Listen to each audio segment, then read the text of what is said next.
এরপর সে কোন রকম কষ্ট করে হাঁটতে হাঁটতে রাজার রাজপ্রাসাদটিকে দেখতে পেল।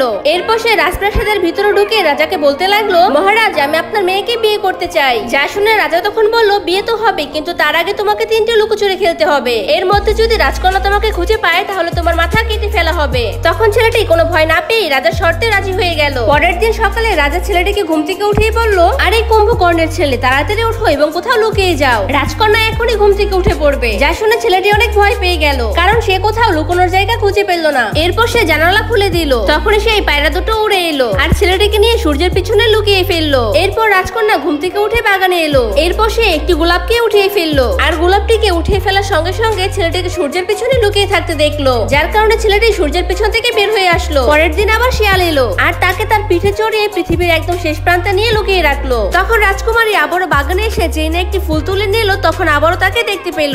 এরপর এখন মাছের পালা। মাছটি ছেলেটিকে তার পিঠে চড়িয়ে সমুদ্রের একদম গভীরে নিয়ে লুকিয়ে রাখলো, কিন্তু রাজকুমারী আবারও তাকে খুঁজে বের করলো। তখন ছেলেটি অনেক ভয় পেয়ে আরো একটি সুযোগ চাইলো। এরপর পায়রাটি আবারও তার কাছে এলো। এবার পায়রাটি নিজেকে আর ছেলেটিকে দুইটি সুন্দর গোলাপ বানিয়ে বাগানে লুকিয়ে রাখলো। এরপর রাজকুমারী আবারও বাগানে এসে সেই দুটি ফুলকে তার বুকে রাখলো আর ভন ভন করে ঘুরতে লাগলো, কিন্তু ছেলেটিকে কোথাও সে খুঁজে পেল না। তখন সে তার বাবাকে বলল, আমি হেরে গেলাম। এই কথা শুনে তখনই একটি ফুল থেকে পায়রা বের হয়ে আসলো আর অন্য একটি ফুল থেকে ছেলেটি বের হয়ে আসলো। আর এরপর সে রাজকুমারীকে বিয়ে করলো আর সেই রাজ্যের রাজা হয়ে গেল।